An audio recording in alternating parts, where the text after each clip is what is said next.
கிறிஸ்துவுக்குள் மிகவும் பிரியமான அன்பு சகோதர சகோதரிகளே, இயேசு கிறிஸ்துவின் நாமத்தினாலே நான் உங்களை வாழ்த்துகிறேன், வரவேற்கிறேன். இந்த புத்தாண்டு, இந்த நியூ இயர் இல்லையா, புதிய வருடத்தில் நாம் எல்லாரும் வந்திருக்கிறோம். கர்த்தர் கிருபையாய் ஒரு புதிய வருடத்தை கர்த்தர் நமக்கு கொடுத்திருக்கிறார். எத்தனை பேருக்கு சந்தோஷம்? ஆண்டவர் கொடுத்த ஒரு வருடம். ஆண்டவர் ஒவ்வொரு நாளையும் ஒவ்வொரு வருடத்தையும் கர்த்தர் கிருபையாய் நமக்கு கொடுக்கிறார். இதுதான் மிகப்பெரிய ஒரு சந்தோஷம், அவர் கொடுத்த வருடம். அப்பொழுது இந்த வருடத்தில் ஆண்டவருக்காக, ஆண்டவரோடு இணைந்து காரியங்களை நடப்பிக்கும்படியாக, ஆண்டவரை சார்ந்து நடக்கும்படியாக இந்த வருடத்தை ஆண்டவரே உங்களுடைய கரத்தில் நாங்கள் ஒப்பு கொடுக்குறேன். நீங்கள் இந்த வருடத்தில் எங்களை நடத்துங்க, உங்களுடைய விருப்பம் போல எங்களை நடத்துங்க என்று சொல்லி இந்த புதிய வருடத்தை ஆண்டவருடைய கரத்தில் நீங்கள் மறுபடியும் உங்களை அர்ப்பணிக்கும் பொழுது ஆண்டவர் அற்புதமாய் நம்மை நடத்துகிற தேவனாக இருக்கிறார். அவர் எதிர்பார்க்கிறது நம்மிடத்தில் அவர் நிறைவேற்ற வேண்டும் என்று நினைக்கிற அநேக காரியங்கள், நன்மைகள், அதிசயங்கள் எல்லாவற்றையும் இந்த வருடத்தில் உங்களுக்கு கொடுக்கும்படியாக இந்த புதிய வருடத்தை உங்களுக்காக கர்த்தர் வைத்திருக்கிறார். ரொம்ப சந்தோஷமாக இருக்கிறது. உங்களோடு இணைந்து இயேசுவே வழி ஊழியங்கள் சார்பில் இந்த புதிய வருடத்தில் உங்களுக்கு நாங்கள் வாழ்த்துதல் சொல்லுவது ரொம்ப சந்தோஷம். எல்லாருக்கும் புத்தாண்டு வாழ்த்துக்களை நான் தெரிவித்துக் கொள்கிறேன். கண்களை மூடி நம்ம ஜெபித்து ஒரு அரை மணி நேரம் ஆண்டவர் நமக்கு என்ன வாக்கு வைத்திருக்கிறார், இந்த புதிய வருஷத்தில் அநேகர் எதிர்பார்த்து காத்து கொண்டிருக்கிறல்ல, கர்த்தர் எனக்கு என்ன வாக்குத்தத்தத்தை வைத்திருக்கிறார். ஒருவேளை நீங்கள் வீட்டில், உங்கள் திருச்சபையில், நீங்கள் போகிற இடங்களில் அநேக வாக்குத்தத்தங்களை நீங்கள் கேட்டிருப்பீங்க. அந்த வாக்குத்தத்தங்களை சுதந்திரிக்கும்படியாக கர்த்தர் உங்களுக்கு கிருபை செய்யணும். இந்த நாளிலே கூட IMTV வழியாக ஒரு வாக்குத்தத்தத்தை இயேசுவே வழி ஊழியங்கள் சார்பில் நான் உங்களுக்கு சொல்லுகிறேன். இந்த வாக்குத்தத்தம் உங்களுடைய வாழ்க்கையில் நிறைவேற வேண்டும் என்று நம்ம எல்லாரும் இணைந்து ஜெபிக்கலாமா? அன்பின் தகப்பனே, உம்மை நன்றியோடு துதிக்கிறோம், உம்மை ஸ்தோத்திரிக்கிறோம். கர்த்தர் கிருபையாய் நீர் எங்களுக்கு கொடுத்த இந்த புதிய ஆண்டுக்காக உமக்கு நாங்கள் நன்றி செலுத்துகிறோம், உம்மை ஸ்தோத்திரிக்கிற ஐயா. நீர் எங்களுக்கு கொடுக்கிற இந்த வாக்குத்தத்தங்கள் ஆண்டவரே, அதை நாங்கள் பெற்றுக்கொள்ள, சுதந்திரித்து கொள்ள எங்களை கிருபையாய் நீர் ஆண்டவரை ஆயத்தப்படுத்துவீராக நாங்கள் ஜெபிக்கிறோம். உம்முடைய ஆண்டவர் இந்த வாக்குத்தத்தம் எங்களுடைய வாழ்க்கையில் இந்த ஆண்டில் நிறைவேறத்தக்கதாக நாங்கள் எங்களை உம்முடைய விருப்பத்திற்கு நாங்கள் ஒப்பு கொடுத்து ஜெபிக்கிறோம், அர்ப்பணிக்கிறோம். ஆண்டவரே, ஒவ்வொருடைய வாழ்க்கையில் உம்முடைய வாக்குத்தத்தங்கள் ஆம் என்றும் ஆமேன் என்றும் நிறைவேற்றப்படுவதாக நாங்கள் ஜெபிக்கிறோம் ஐயா. உம்முடைய கரம் எங்களோடு கூட இருக்கட்டும். தொடர்ந்து எங்களை பொறுப்பெடுத்து கொள்ளுங்க. நீர் எங்களோடு பேசுங்க. உம்முடைய வார்த்தையின் வல்லமை எங்களுக்குள்ளே வெளிப்படட்டும் என்று நாங்கள் ஜெபிக்கிறோம். கர்த்தர் அப்படி செய்துவிட்ட அன்பருக்காக உமக்கு நாங்கள் நன்றி செலுத்துகிறோம். இயேசு கிறிஸ்துவின் நாமத்தில் பிதாவே, ஆமேன், ஆமேன். பிரியமானவர்களே, ரொம்ப சந்தோஷம். இந்த புதிய வருஷத்தில் எல்லோரும் எப்படி இருக்கீங்க? ரொம்ப சந்தோஷமாக இருக்கிறது. உங்களை மறுபடியும் நம்ம கிறிஸ்மஸில் பார்த்தோம், சந்தித்தோம். அநேகரை இந்த காரியங்களை குறித்து, செய்திகளை குறித்து என்னோடு பகிர்ந்து கொண்டீங்க. அநேகர் சந்தோஷமான நிகழ்வுகளை கர்த்தர் என்னோடு பேசினார் என்பதாக அநேகர் நீங்கள் என்னை தொடர்பு கொண்டு நீங்கள் பேசுனீங்க. இந்த நாளில் கூட ஒரு புதிய வருஷத்தில் ஒரு புதிய ஒரு காரியங்களை, நன்மைகளை பெற்றுக்கொள்ளும்படியாக கர்த்தர் நம்மோடு பேசக்கூடிய இந்த வாக்குத்தத்தத்தை சுதந்திரித்து கொள்ளத்தக்கதாக ஒரு ஆவலோடு, எதிர்பார்ப்போடு நம்ம காத்து கொண்டிருக்கிறோம் இல்லையா? இந்த 365 நாள் எனக்கு ஒரு மறுபடியும் கர்த்தர் ஒரு வருடத்தை கொடுத்துருக்கிறாரு. என்ன நடக்க போகிறது இந்த வருஷத்தில்? ஆண்டவர் எங்களை எப்படி நடத்த போகிறாரு? ஒருவேளை கடந்த வருடங்களில் அநேக கடினமான சூழ்நிலைகளுக்குள்ளே நாம் கடந்து வந்திருக்கலாம். இல்லது நம்ம வர அந்த கடைசி மாதங்களில் அநேக ஒரு கசப்பான அனுபவத்திற்குள்ளே நாம் கடந்து வந்திருக்கலாம். நாம் எதிர்பார்த்து கொண்டிருந்த சில காரியங்கள் ஒருவேளை அது நடக்காமல் இருந்திருக்கலாம். ஆனால் புதிய வருஷத்தில் கர்த்தர் எங்களை எப்படி வாக்கு பண்ணி அந்த வாக்குத்தத்தத்தை இந்த வருடத்தில் எப்படி நிறைவேற்ற போகிறார் என்பதாக ஒரு எதிர்பார்ப்போடு நம்ம காத்து கொண்டிருக்கிறோம். அப்படியாக நீங்கள் காத்து வந்திருக்கிறீங்கள ஆண்டவருடைய சமூகத்தில். நான் அப்படி தான் வந்திருக்கிறேன். ஆண்டவர் இந்த வருடத்தில் ஊழியத்தை எப்படி நடத்த போகிறாரு, இந்த வருடத்தில் குடும்பத்தை எப்படி நடத்த போகிறாரு? ஆண்டவரை சார்ந்து நாம் இருக்கும் பொழுது அவர் நடத்தணும் அப்படின்னு சொல்லி நம்ம விட்டு கொடுத்துட்டோம் அப்படின்னு சொன்னால், அவர் சரியான பாதையில் நம்மை நடத்துகிறவராக இருக்கிறார். வாக்குத்தத்தம் பண்ணினவர் வாக்கு மாறாத தேவனாக இருக்கிறார். அதை நிறைவேற்றுகிற வல்லமையுள்ள தேவனாக இருக்கிறார். சரியா? இந்த நாளில் கூட கர்த்தர் என்ன பேசுகிறார் என்பதாக உங்களுக்கு ஒரு வாக்குத்தத்தத்தை நம்முடைய ஊழியத்தின் சார்பிலே நான் சொல்லி ஒரு 25 நிமிடம் நாம் இதை தியானித்து நான் ஜெபித்து முடிக்க ஆசைப்படுகிறேன். எரேமியா தீர்க்கதரிசன புத்தகம் 29வது அதிகாரம் 11வது வசனத்தை நம்ம வாசிக்க போகிறோம். எரேமியா தீர்க்கதரிசன புத்தகம் 29வது அதிகாரம் 11வது வசனம். என்னோடு திருப்பிக் கொள்ளுங்க. கர்த்தர் நமக்கென்று வைத்திருக்கிற இந்த வருடத்தின் வாக்குத்தத்தம். நம்ம எல்லாம் சேர்ந்து படிக்கலாமா? நீங்கள் எதிர்பார்த்திருக்கும் முடிவை உங்களுக்கு கொடுக்கும்படிக்கு நான் உங்கள் பேரில் நினைத்திருக்கிற நினைவுகளை அறிவேன் என்று கர்த்தர் சொல்லுகிறார். அவைகள் தீமைக்கல்ல, சமாதானத்துக்கு ஏதுவான நினைவுகளே. என் அன்பு சகோதர சகோதரிகளே, நல்ல கவனிங்க. ஆண்டவர் இந்த புதிய வருடத்தில் இந்த முதல் நாளிலே நமக்கு ஒரு வாக்கு கொடுக்கிறார். அது என்ன வாக்கு? எரேமியா தீர்க்கதரிசன புத்தகம் 29வது அதிகாரம் 11வது வசனத்தில், நீங்கள் எதிர்பார்த்திருக்கும் முடிவை உங்களுக்கு கொடுக்கும்படிக்கு. நாம் எதிர்பார்த்து கொண்டிருக்கிற முடிவை நமக்கு கொடுக்கும்படிக்கு. ஏன் முடிவை என்று சொல்லப்பட்டிருக்கிறது அப்படின்னு சொன்னால், சில நேரங்களில் துவக்கம் சரியாக இருக்கும், சில காரியங்களுடைய துவக்கம் சரியாக போகும். ஆனால் அதனுடைய முடிவு மிகவும் மோசமான சூழ்நிலைக்குள்ளே முடிவு எட்டாமல் கூட சில காரியங்கள் நடைபெறும். சில காரியங்கள், ஒருவேளை திருமண காரியங்கள், அந்த துவக்கம் சந்தோஷமாக இருக்கும், துவக்கத்தில் ரொம்ப சந்தோஷமாக இருக்கும். ஆனால் அது போக போக பிரிவினைகள், கசப்புகள், ஏமாற்றங்கள், தோல்விகள், சண்டைகள், இப்படியாக சில காரியங்கள் போகும். ஒரு சில காரியங்கள், வீடு கட்டணும்னு நினைப்போம், ஆரம்பிச்சிருவோம். ஆனால் அதை முடிக்கக்கூடாதபடிக்கு திராணி இல்லாதவர்களாய் மாறும்பொழுது இந்த முடிவு எட்டாத நிலையில் நாம் கலங்கி நிற்கிற ஒரு சூழ்நிலையாக இருக்கும். எல்லோருமே எதிர்பார்க்கிறது ஒரு நல்ல முடிவு எனக்கு இருக்கணும். நான் ஒரு பரீட்சை எழுதியிருக்கிறேன், எக்ஸாம் எழுதியிருக்கிறேன், எனக்கு நல்ல ரிசல்ட் வரணும், முடிவு வரணும். அதுதான் நம்ம எதிர்பார்ப்போம். நான் நல்லா தான் எழுதினேன், ஆரம்பித்தேன், எல்லாமே நல்லா இருக்குது. ஆனால் அதனுடைய முடிவு என்பது எனக்கு அது ஒரு ரிசல்ட், அதுதான் கடைசி. அந்த முடிவு நன்மையாக இருந்தால் அதுதான் எனக்கு ஆசீர்வாதத்தை கொண்டு வரும். அந்த முடிவு நன்மையாக இருக்கணும். பாருங்கள், அதற்காக நாம் எதிர்பார்த்து கொண்டிருக்கிறோம், முடிவை எதிர்பார்த்து கொண்டிருக்கிறோம், நல்ல முடிவை. ஆண்டவர் சொல்லுகிறார், நீங்கள் எதிர்பார்த்திருக்கும் முடிவை உங்களுக்கு நான் கொடுக்கும்படிக்கு உங்கள் பேரில் நினைத்திருக்கிற நினைவுகளை அறிகிறேன் என்று கர்த்தர் சொல்லுகிறார். நீ என்ன முடிவை நினைத்திருக்கிறியோ, ஏன் அப்படின்னு சொன்னால், முடிவு இன்னும் நடந்து முடிக்கலை, எதிர்பார்த்து கொண்டிருக்கிறோம். இப்படி நடந்தால் நல்லா இருக்கும், கோர்ட்டில் கேஸ் போயின்னு இருக்கிறது, எனக்கு சாதகமான ஒரு முடிவு வந்தால் நல்லா இருக்கும், எதிர்பார்க்கிறோம். அந்த நினைவுகளை கூட நாம் இருதயத்தில் எதிர்பார்த்து நினைத்து கொண்டிருக்கிற அந்த நினைவுகளை கூட கர்த்தர் சொல்லுகிறார், அதை கூட என் நினைவிலே நான் நினைத்திருக்கிறேன் உங்களுக்கு கொடுக்கும்படியாக. நீ எதிர்பார்த்து கொண்டிருக்கிற முடிவுகளை, நீ எதிர்பார்த்து கொண்டிருக்கிற அந்த முடிவின் நினைவுகளை கூட நான் என் நினைவில் நினைத்திருக்கிறேன் உங்களுக்கு கொடுக்கும்படியாக. அந்த நினைவுகள் தீமைக்கல்ல, நன்மைக்கு எதுவாக இருக்கும் என்று கர்த்தர் சொல்லுகிறார். எவ்வளோ நல்ல தகப்பன், எவ்வளோ நல்ல கடவுள்.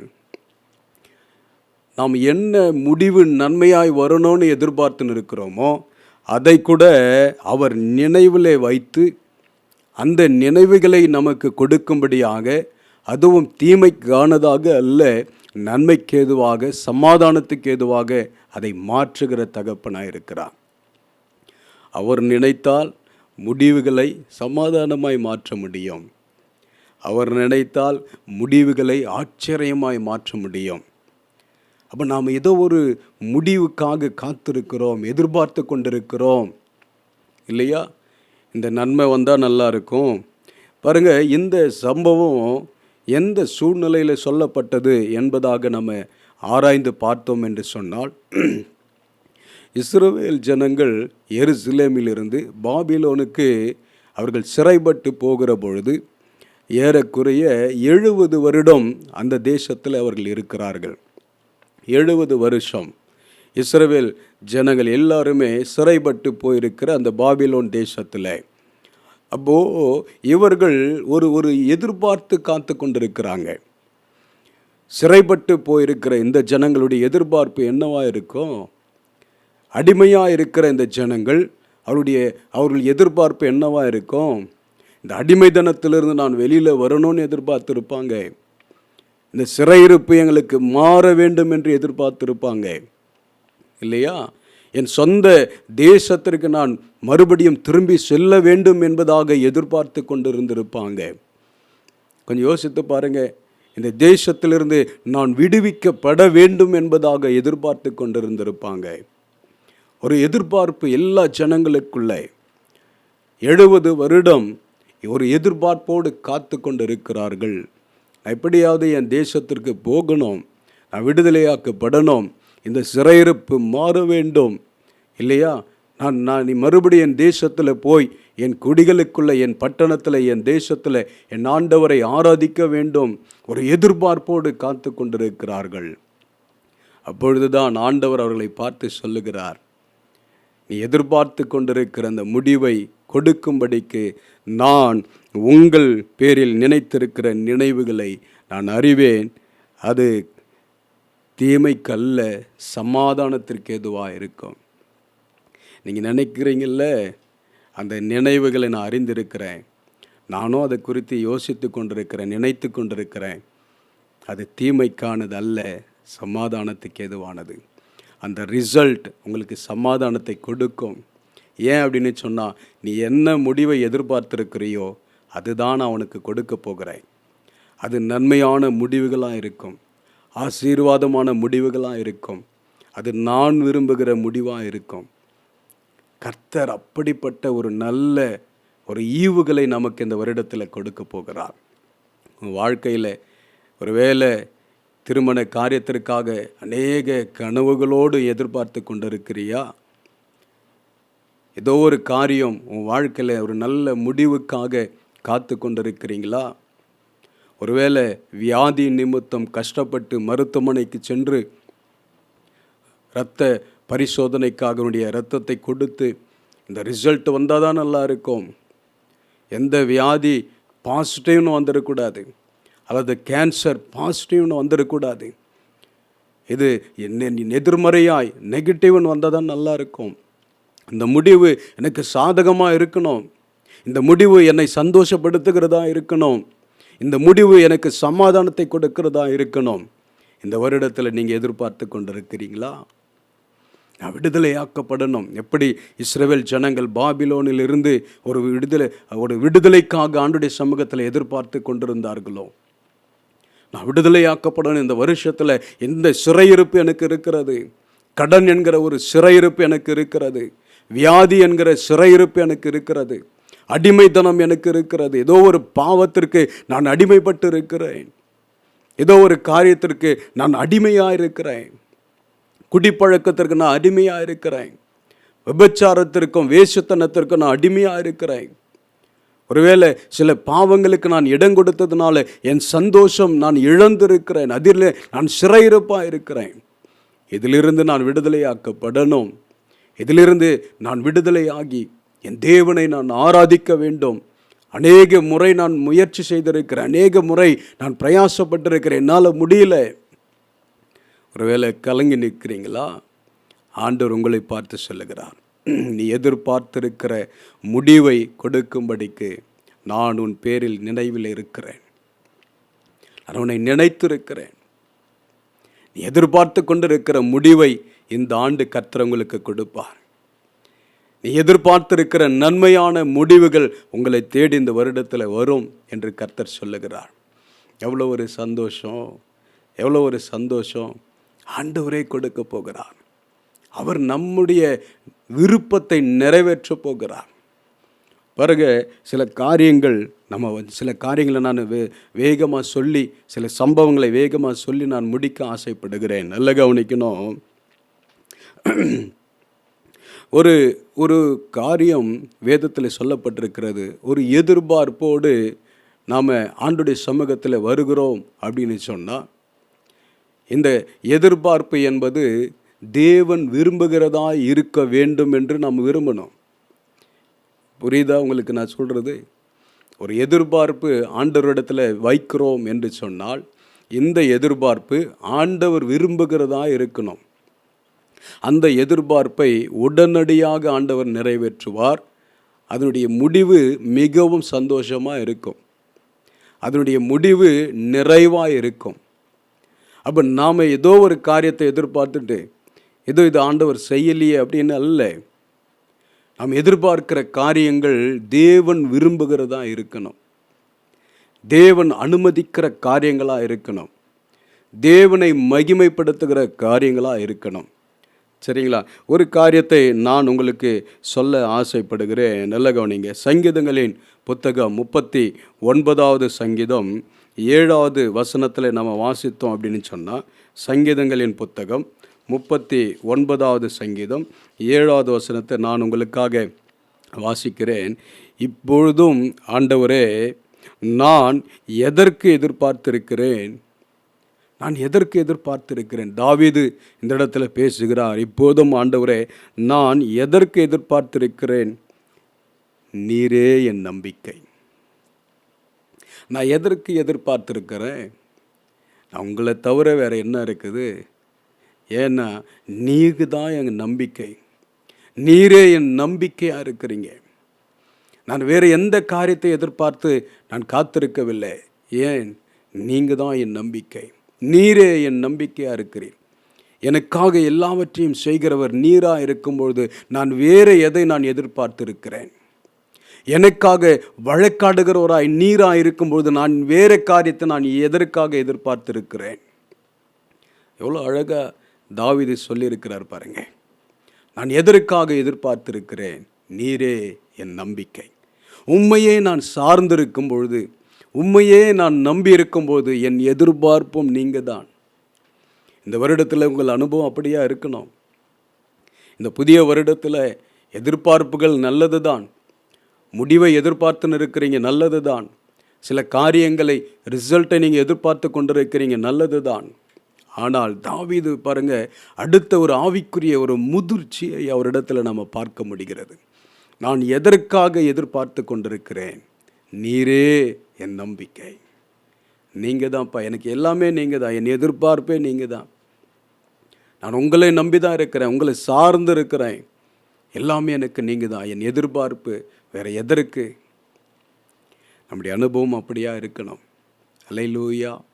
நம்ம அனுபவம் அப்படியே இருக்கணும். பாருங்க, ஒரு சின்ன சம்பவத்தை நான் உங்களுக்காக வாசித்து காண்பிக்க விரும்புகிறேன். யோவான் எழுதின சுவிசேஷம் 4வது அதிகாரம் 49வது வசனத்திலிருந்து ஒரு சின்ன ஒரு சம்பவம் வேதத்தில் சொல்லப்பட்டிருக்கிறது.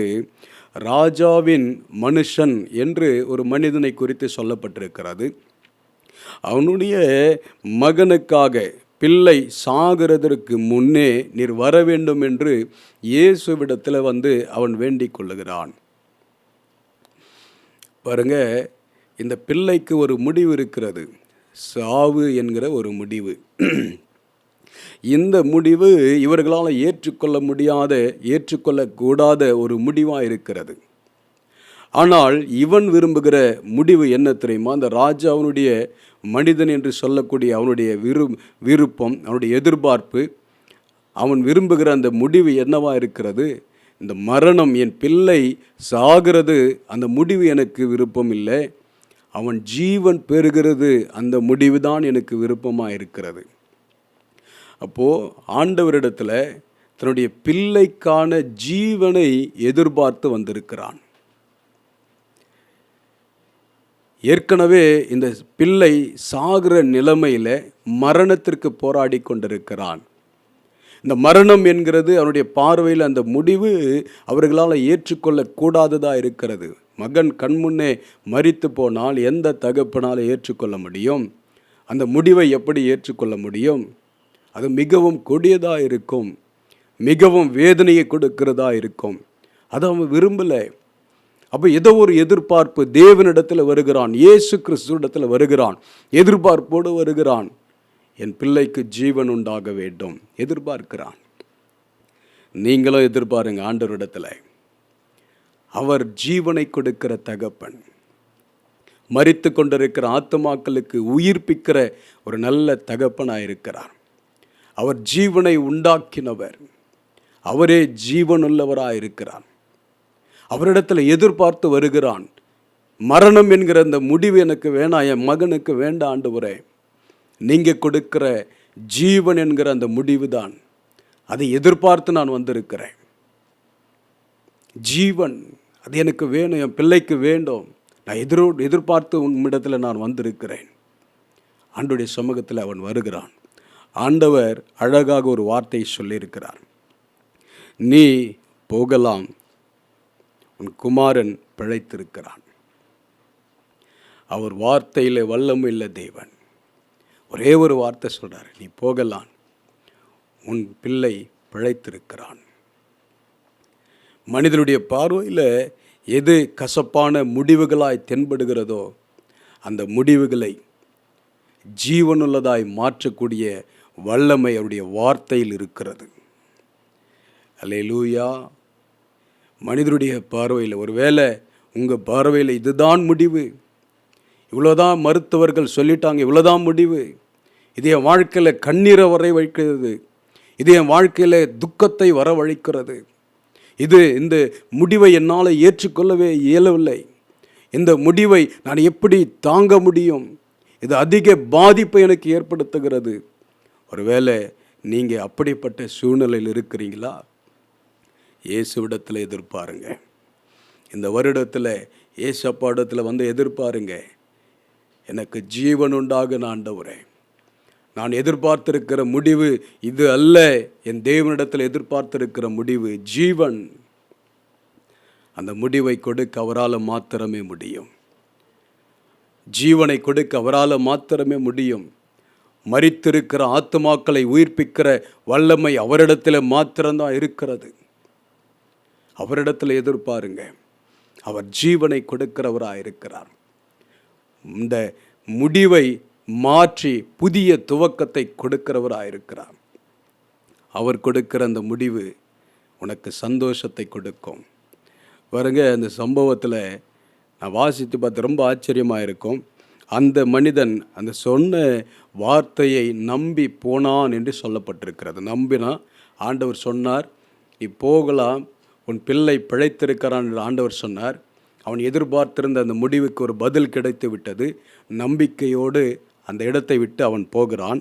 அவன் போகையில் அவருடைய ஊழியக்காரர் அவனுக்கு எதிர்கொண்டு வந்து, உம்முடைய குமாரன் பிழைத்திருக்கிறான் என்று அறிவித்தார்கள். இப்போது இவனுக்குள்ள இன்னும் ஒரு எதிர்பார்ப்பு இருக்கிறது. இன்னும் ஒரு ஆவலோடு இந்த காரியங்களை அறிந்து கொள்ளும்படியாக அவன் நிதானித்து மறுபடியும் அவர்களிடத்தில் அவன் கேட்கிறான். நல்ல கவனிங்க, எந்த மணி நேரத்தில் அவனுக்கு குணமுண்டாயிற்று என்று அவர்களிடத்தில் விசாரித்தான். அவர்கள் நேற்று 7ஆம் மணி நேரத்தில் ஜுரம் அவனை விட்டது என்றார்கள். நான் ஒரு எதிர்பார்ப்போடு ஆண்டவரிடத்தில் போனேன். அவர் ஒரே ஒரு வார்த்தை சொன்னார். எந்த எதிர்பார்ப்போடு எந்த நேரத்தில் ஆண்டவர் சொன்னாரோ, என் எதிர்பார்ப்பை அவர் நிறைவேற்றினாரோ, அந்த நேரத்திலேயே அந்த வினாடியிலேயே அற்புதம் நடந்தது. உன் வாழ்க்கையில் இன்றைக்கி நடக்கும். சிஸ்டர், பிரதர், அன்பு சகோதரியே, சகோதரனே, எதிர்பார்ப்போடு ஒரு முடிவோடு நீங்கள் வாங்க. ஒரு முடிவை எதிர்பாருங்க ஆண்டவரிடத்தில். ஆண்டவரே, இந்த காரியம் எனக்கு இருந்தால் நலமாக இருக்கும், ஜீவனுள்ளதாக இருந்தால் நலமாக இருக்கும், மரித்து கிடக்கிற இந்த பிஸ்னஸ் உயிர் பெற்றால் நலமாக இருக்கும். மரித்து கிடக்கிற ஆசீர்வாதங்கள் உயிர் பெற்றால் ஜீவன் பெற்றால் எனக்கு நலமாயிருக்கும், இந்த முடிவு எனக்கு நலமானதாக இருக்கணும். ஆண்டவரிடத்தில் எதிர்பாருங்க. ஆண்டவர் சொன்ன அதே வினாடியில் உனக்கு அற்புதம் நடக்கும். பாருங்க, அடித்து சொல்கிறாங்க இந்த ஊழியக்காரர்கள், நேற்று 7ஆம் மணி நேரத்தில் அவன் குணமாய் மாறினான். உடனே அவன் சொல்லுகிறான், உன் குமாரன் பிழைத்திருக்கிறான் என்று இயேசு தன்னுடனே சொன்ன மணி நேரம் அதுவே. ஆண்டவர் சொன்னால் டிலே ஆகாது. இந்த வருடத்தில் இந்த வாக்குத்தத்தம் வாழ்க்கையில் நிறைவேறும்னு சொன்னால் வாழ்க்கையில் நிறைவேறும், தாமதிக்காது. நம்பிக்கையோடு இருங்க, எதிர்பார்த்துருங்க, ஆண்டுடைய சமூகத்தில் காத்துருங்க. நடக்கும் நடக்கும். விசுவாசத்தோடு காத்துருங்க. கர்த்தர் சொன்ன இந்த வாக்குத்தத்தம் என் வாழ்க்கையில் நடக்கும், இந்த வருடத்தில் நடக்கும். நம்பிக்கையோடு போகணும், விசுவாசத்தோடு காத்திருக்கணும். ப்ராமிஸ் கார்டு வாங்கி வச்சு பைபிளில் வச்சுக்கிறதுனால ஒன்றும் நடக்காது இல்லையா? வாக்குத்தத்த அட்டையை வச்சு பிரேம் போட்டு வீட்டில் மாட்டி வச்சா ஒன்றும் நடக்காது. வாக்குத்தத்தங்களை நம்ம எப்படி சுதந்திரிக்கணும்? விசுவாசத்தோடு. ஆண்டவருடைய சமூகத்தில் என் ஆண்டவர் சொல்லிட்டாரு, இயேசு சொன்னார், நடக்கும். வேறு வழியே இல்லை, நடந்து தான் ஆகணும். அப்படிப்பட்டதான விசுவாசம் உங்களுக்குள்ளே வரணும். அல்லேலூயா. கடைசியாக ஒரு சம்பவத்தை மாத்திரம், நடந்த ஒரு சம்பவத்தை சொல்லி நான் முடித்து உங்களுக்காக நான் ஜெபிக்க ஆசைப்படுகிறேன். டாக்டர் ஆபிரகாம் என்கிற ஒரு மருத்துவர் இருந்தார். புற்றுநோய் நிபுணராய், அதில் ஒரு சிறந்த மருத்துவராய் இருந்ததுனால அவருக்கு பரிசு கொடுக்கும்படியாக, அவருக்கு பட்டம் கொடுக்கும்படியாக அழைப்பு விடுவித்திருந்தாங்க. நல்ல கவனிங்க. இவர் அந்த இடத்திற்கு போவதற்காக தன்னுடைய விமானத்தில் அவர் ஏறி போகிறார். விமானம் திடீரென்று அந்த விமானத்தில் ஏற்பட்ட சில கோளாறு நிமித்தமாக எந்த இடத்திற்கு போக வேண்டுமோ அதற்கு முன்பதாகவே வேறொரு விமான தளத்தில் தரையிறக்கப்பட்டது. இவர் அந்த இடத்திலிருந்து இன்னும் சில மணி நேரங்கள் தன்னுடைய இலக்கை அடைய வேண்டும். அந்த பட்டமளிக்கிற அந்த விழாவிற்கு இவர் போக வேண்டும். வானிலை சரியான சூழ்நிலையில் இல்லை. இவர் வேகமாக போகிறார். ஒரு வாடகை கார் எடுக்கிறார், ஓட்ட ஆரம்பிக்கிறார், வேகமாக போய்கொண்டிருக்கிறார். இப்பொழுது வானிலை மாற்றங்களினால அதிகமான புயல், மழை, எதிர்காற்று, இவரால் போக முடியலை. போக வேண்டிய இடத்திற்கு போகக்கூடாதபடிக்கு காற்றும் மழையும் பலமாக இருந்தது. அதிகமாக இருள் இருந்ததுனால இவர் வழிமாறி வேறு இடத்திற்கு அவர் போக நேர்ந்தது. போக வேண்டிய இலக்குக்கு, அந்த பட்டமளிப்பு விழாவிற்கு இவரால் போக முடியவில்லை. இவர் இயேசு கிறிஸ்துவை அறியாத ஒரு மருத்துவர், கடவுள் நம்பிக்கையே இல்லாத ஒரு மருத்துவர். நல்லா கொஞ்சம் யோசித்து பாருங்க. சரி, ஒரு இடத்துல போய் அந்த கார் நின்று விட்டது. எந்த பட்டமளிப்பு விழாவுக்கு போக முடியாத சூழ்நிலை ஏற்பட்டதுனால வேறு வழி இல்லை, அவ்வளோதான், முடிந்து போனது. இங்கே நம்ம தங்க வேண்டும் என்று சொன்னால் காரில் அவரால் தங்க முடியல. இங்கே ஏதாவது தங்குவதற்கான விடுதி இருக்கிறதா என்று பார்க்கும் பொழுது அந்த இடத்துல அப்படிப்பட்டதான எந்த விடுதியும் இல்லை. ஒரு சின்ன வீட்டில் ஒரு சின்ன விளக்கு எரிந்து கொண்டிருந்தது. இவர் சரி, அவர்களிடத்தில் போய் நாம் உதவி கேட்க வேண்டும் என்று சொல்லி தன்னுடைய காரில் இருந்து அவர் இறங்கி அந்த வீட்டிற்குள்ளே போகிறார். கதவை தட்டுகிறார்.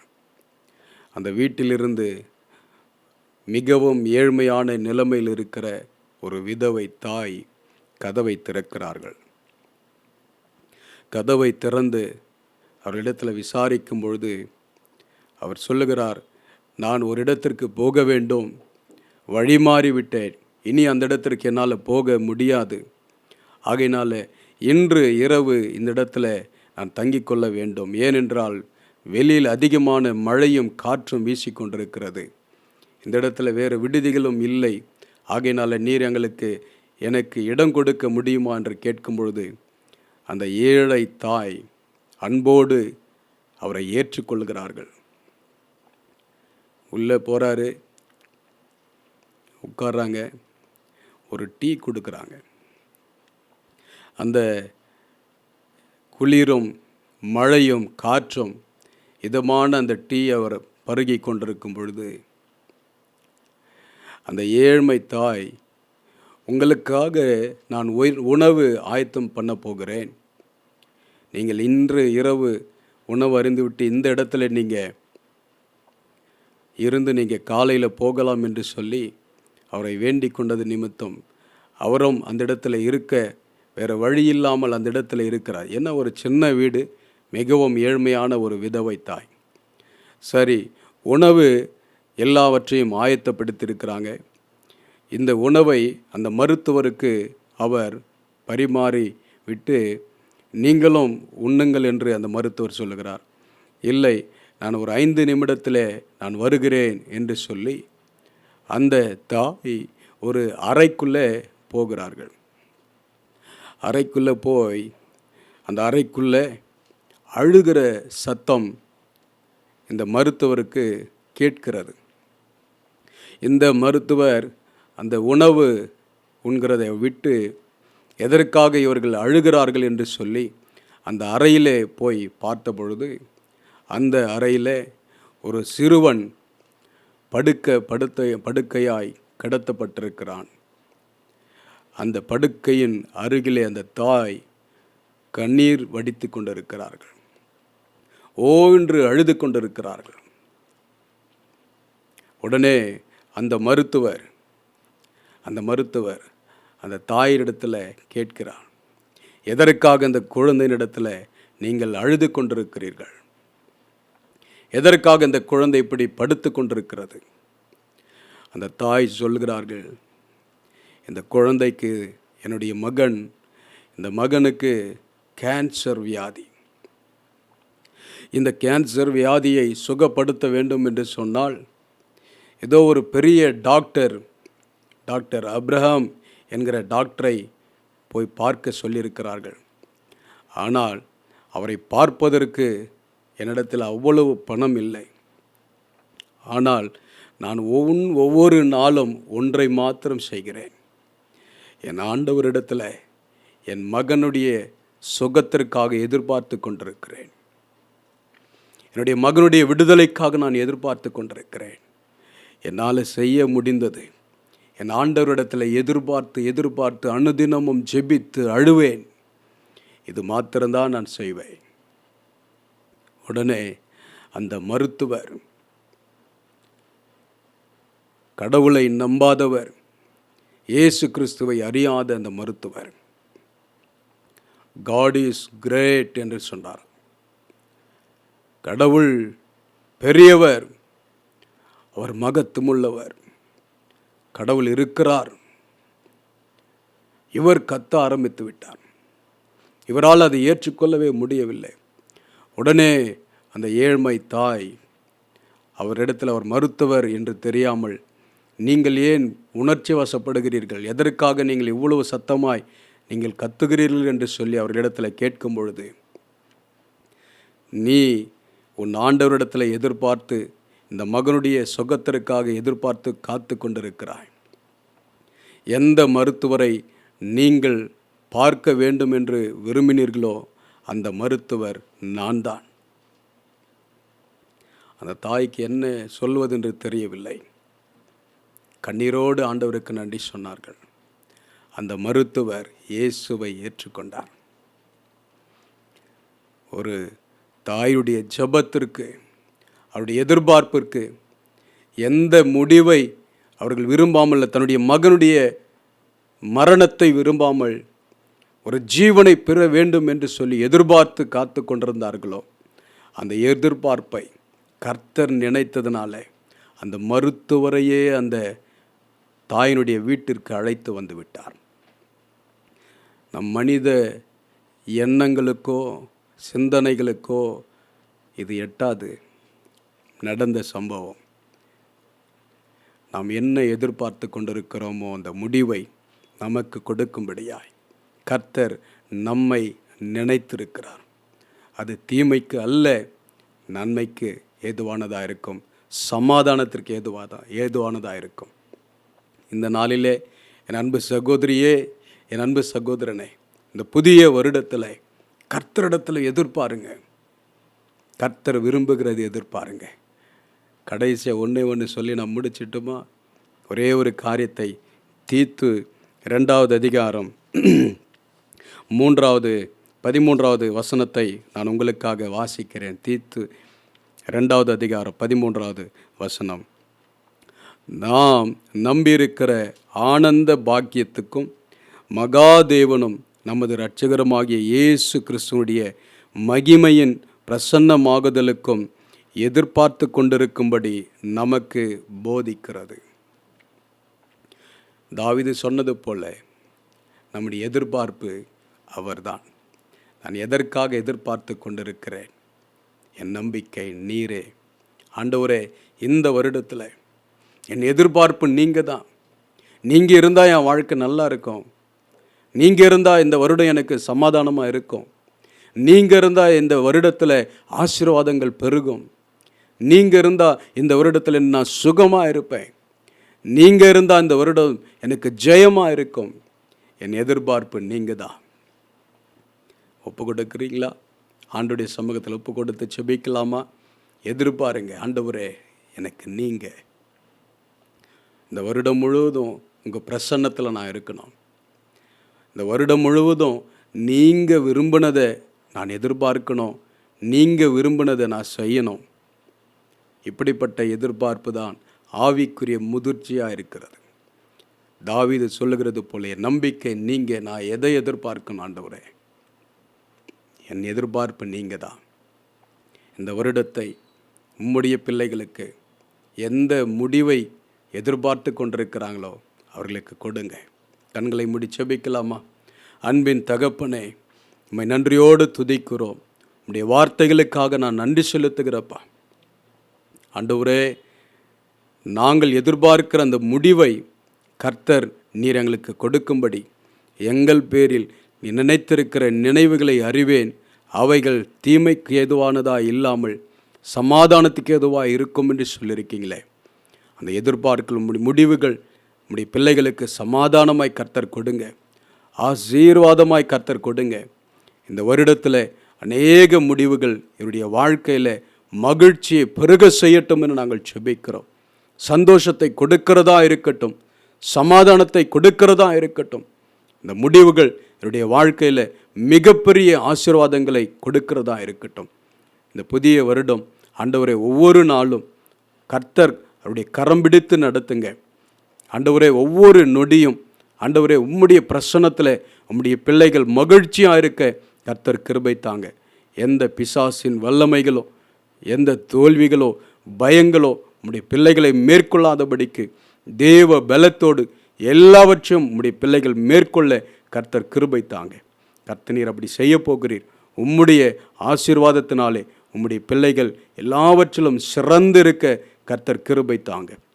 அப்படி செய்துவிட்ட அன்பருக்காக நமக்கு சோத்திரம் சோத்திரம். விசேஷமாக IMTVக்காக நாங்கள் செபிக்கிறோம். கர்த்தர்தாமே இந்த வருடத்தில் அவர்கள் எதிர்பார்க்கிற நல்ல முடிவுகளை அவர்களுக்கு நீர் கொடுத்து அவர்களை மகிழ செய்வீராக. மனதார நான் ஆசீர்வதித்து செபிக்கிறேன். ஒவ்வொரு ஆண்டவரை இதை பார்த்து கொண்டிருக்கிற நபர்களுக்காக, குடும்பங்களுக்காக, ஒவ்வொருவருக்காகவுமே நான் நன்றி செலுத்துகிறேன். அவர்கள் எதிர்பார்த்து கொண்டிருக்கிற முடிவை சமாதானத்திற்கு எதுவாய் கர்த்தரீர் மாற்றி கொடுப்பீராக நாங்கள் செபிக்கிறேன். அப்படியே செய்துவிட்ட அன்பருக்காக உமக்கு சோத்திரம் சோத்திரம். எல்லா துதியும் கனமும் மகிமையும் கர்த்தர் ஒருவருக்கே நாங்கள் செலுத்துகிறோம். இயேசு கிறிஸ்துவின் நாமத்தில் செபிக்கிறோம் நல்ல பிதாவே. ஆமேன் ஆமேன்.